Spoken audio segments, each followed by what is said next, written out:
히브리서 10장 26절에서 39절을 저와 여러분 한 절씩 교독하겠습니다. 우리가 진리를 아는 지식을 받은 후 짐짓 죄를 범한즉 다시 속죄하는 제사가 없고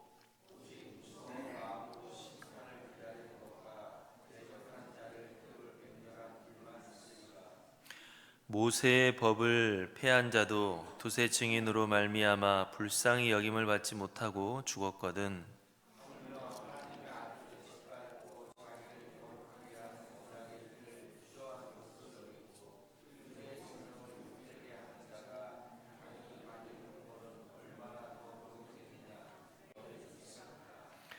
원수 갚는 것이 내게 있으니 내가 갚으리라 하시고 또 다시 주께서 그의 백성을 심판하리라 말씀하신 것을 우리가 아노니,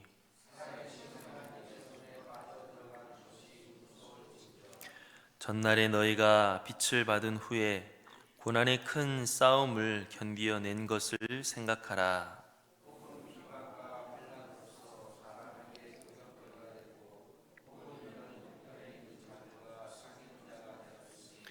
너희가 갇힌 자를 동정하고 너희 소유를 빼앗기는 것도 기쁘게 당한 것은 더 낫고 영구한 소유가 있는 줄 알미라.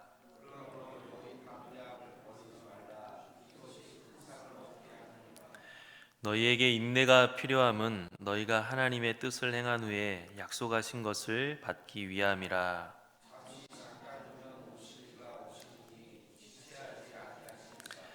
나의 의인은 믿음으로 말미암아 살리라. 또한 뒤로 물러가면 내 마음이 그를 기뻐하지 아니하리라 하셨느니라.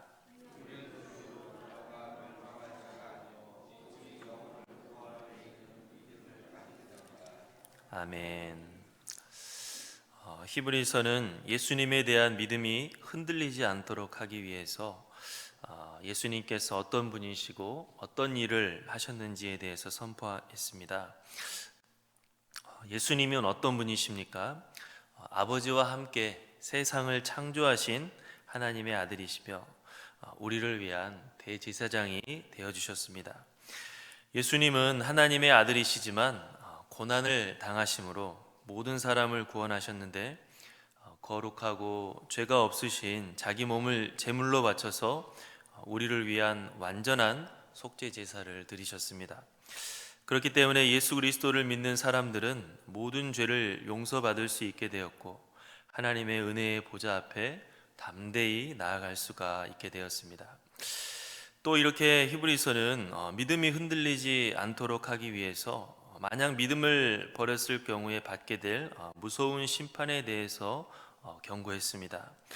오늘 우리가 함께 읽은 말씀은 바로 이런 경고 부분에 속합니다. 우리 한번 26절, 27절을 다시 다 같이 함께 읽어보겠습니다. 우리가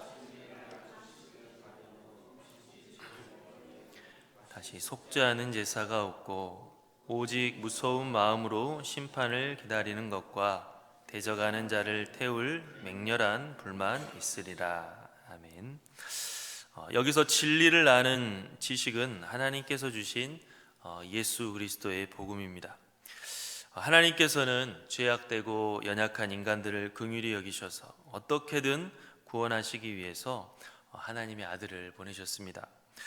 인간은 절대 스스로를 구원할 수가 없기 때문에 하나님께서는 인간들이 예수 그리스도 안에서 은혜로 구원받도록 해주셨습니다. 그런데 이런 놀라운 하나님의 구원의 복음을 믿었던 사람이 다시 복음을 거부하고 버리게 된다면 그 사람에게는 구원받을 길이 없게 되는 것입니다. 오직 그의 앞에는 무서운 하나님의 심판만 기다리고 있을 뿐이다 라고 했습니다. 28절, 29절도 다 같이 함께 읽어보도록 하겠습니다. 모세의 법을 폐한 자도 두세 증인으로 말미암아 불쌍히 여김을 받지 못하고 죽었거든. 하물며 하나님의 아들을 짓밟고 자기를 거룩하게 한 언약의 피를 부정한 것으로 여기고 은혜의 성령을 욕되게 하는 자가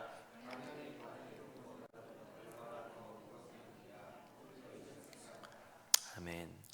예전에 모세를 통해 주신 하나님의 말씀도 권위가 있어서 그 말씀을 어기면 이스라엘 사회에서는 무서운 형벌을 내렸습니다. 그런데 하나님의 아들이 친히 이 땅에 찾아와서 말씀하시고 하나님의 아들이 친히 우리의 죄를 대속하기 위해서 피 흘리신 것을 우리가 부인하고 또 모욕한다면 이것은 모세 율법을 어긴 것과는 차원이 다른 큰 죄를 범하는 것입니다. 성령 하나님께서 친히 우리가 은혜 받도록 역사하시고 말씀하신 것을 우리가 부인하고 짓밟는다면 그에 대한 벌은 하나님께서 친히 내릴 것이다 라고 합니다. 그 형벌은 사람들이 집행하는 것과는 차원이 다른 것으로 바로 영원한 멸망과 고통이 주어지는 것입니다. 이렇게 히브리서는 예수 그리스도를 믿고 따르는 성도가 다시 믿음을 버리는 죄를 짓지 않도록 하기 위해서 무서운 심판을 받게 될 것이다 라고 경고를 하고 있습니다. 우리는 오늘 이 말씀을 보면서 예수님에 대한 믿음을 대수롭지 않게 생각하는 것, 또 예수님에 대한 믿음을 버리는 것이 얼마나 위험하고 무서운 일인지를 분명히 알아야 됩니다. 사람들은 예수님을 부인하는 것, 예수님을 떠나는 것, 심지어 예수님을 모욕하는 것을 쉽게 생각할 수 있습니다. 예수가 대수냐, 돈 많이 버는 것이 더 낫다. 예수가 대수냐, 편안하고 재밌게 사는 것이 더 중요하다. 이렇게 우리를 죄로부터 구원하신 예수 그리스도의 복음을 욕되게 할 수가 있는 것입니다. 교회를 오래 다니다가도 그런 식으로 예수님을 우리가 오늘 성경 말씀에 의하면 짓밟는 일까지 벌일 수가 있습니다. 그러나 그것은 살아계신 하나님을 대적하는 것이고 살아계신 하나님으로부터 영원한 형벌을 받게 되는 아주 무서운 일이라고 하는 것을 우리는 오늘 말씀을 보면서 잊지 않아야 될 것입니다. 오늘 말씀은 이런 경고에 이어서 권면도 하고 있습니다. 믿음을 잃지 않기 위한 권면도 하고 있습니다. 그것은 지난날 너희가 받은 은혜를 기억하라 라고 하는 것입니다. 우리 32절부터 34절까지 우리 다 같이 함께 읽어보도록 하겠습니다. 전날에 너희가 빛을 받은 후에 고난의 큰 싸움을 견디어낸 것을 생각하라. 혹은 비방과 환난으로서 사람에게 구경거리가 되고 혹은 이런 형편에 있는 자들과 사귀는 자가 되었으니 너희가 갇힌 자를 동정하고 너희 소유를 빼앗기는 것도 기쁘게 당한 것은 더 낫고 영구한 소유가 있는 줄 알미라. 아멘. 히브리서는 이 말씀을 읽는 사람들에게 지금 너희가 여러 가지 핍박과 유혹으로 인해서 믿음이 흔들리고 있지만 이전에 너희가 예수님을 처음 믿었을 때, 이전에 너희가 예수님께 구원받은 것에 대한 감사가 흘러넘쳤을 때를 기억해봐라 라고 했습니다. 지금은 믿음이 약해져서 예수님도 복음도 별 의미가 없어 보이지만 이전에는 어떠했느냐?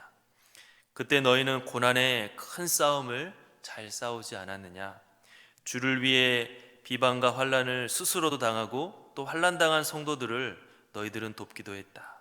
그것은 결코 쉬운 일이 아니고 고통스러운 일이었지만 너희들은 억지로 하지 않고 오히려 기쁨으로 그것들을 해냈었다. 왜 그렇게 너희들이 그렇게 살았느냐? 바로 예수 그리스도를 통해 더 낫고 영구한 소유가 있는 것을 너희가 알았기 때문이다. 예수 그리스도를 통해 더 낫고 영구한 소유를 너희가 얻은 줄을 너희가 알았기 때문에 그럴 수가 있었다라고 말하면서 히브리서는 이렇게 믿음이 흔들리는 성도들에게 이전에 그들이 구원의 감격이 흘러넘쳤을 바로 그때, 예수님에 대한 사랑이 흘러넘쳤을 그때, 성령 충만했을 그때를 기억해보라 라고 했습니다. 지금은 예수님을 믿는 것이 크게 와닿지 않고 예수님을 통해 구원받은 것이 잘 와닿지 않을 수 있지만 지난날 구원의 감격과 확신에 차서 살았던 때를 생각해 보면 너희의 이 믿음은 허상이 아니라 분명한 실체다라고 하는 것입니다. 예수님에 대한 그 믿음은 내 삶을 송두리째 바꾸었고 내 삶을 송두리째 이끌어갔던 능력이었고 구원이었다라고 하는 것입니다. 이 세상 어떤 것보다도 내가 사랑했었고 또 어떤 것보다도 귀하고 가치 있었던 것이었다. 많은 사람들이 지난날 내가 받았던 은혜가 있었다고 많이 말하곤 합니다. 그런데 그렇게 중요했던 믿음이 지금은 왜 그렇게 되지 않았던 것일까요? 그것은 예수 그리스도의 복음이 바뀐 것이 아니라 우리 자신의 상태가 바뀐 것입니다. 우리가 성령 충만하지 않아서 구원의 감격을 잃어버리고, 우리가 성령 충만하지 않아서 하나님과의 관계가 멀게 느껴지게 되는 것입니다. 그리고 그렇게 느껴지도록 바뀌어버린 이유는 우리가 죄 짓는 것이 무뎌질 정도로 우리가 죄와 익숙해질 때, 또 우리가 이 세상을 더 사랑해서 하나님과의 관계에 점차 소홀하면서 이런 변화가 생기게 되는 것입니다. 히브리서는 이전에 그렇게 뜨겁게 은혜를 받았었고 뜨겁게 주님을 사랑했던 때를 우리로 하여금 떠올리도록 하면서 그 소중했던 예수 그리스도의 복음을 다시 굳게 붙들도록 말씀하고 있습니다. 이 세상에만 함몰되었던 시선을 들어서 다시 영원한 하나님의 나라를 바라보도록 말씀하고 있습니다. 35절에 그러므로 너희 담대함을 버리지 말라, 이것이 큰 상을 얻게 하느니라 라고 말씀하시면서 우리로 하여금 격려하고 권면하고 있습니다. 우리도 오늘 이 말씀을 보면서 주님께 구원받았던 그 감격을, 감사하는 마음을 잃어버리지 않기를 간절히 바랍니다. 세상 욕심에 빠져서 성령 충만하지 못해서 우리 영혼을 변화시키셨고 구원하셨던 그 능력이신 예수 그리스도로부터 멀어지는 것이 아니라 참된 소망이신 예수 그리스도를 꼭 붙들 수 있기를 간절히 바랍니다. 우리 한번 오늘 말씀 38절에서 39절 말씀을 다 같이 함께 읽어보겠습니다.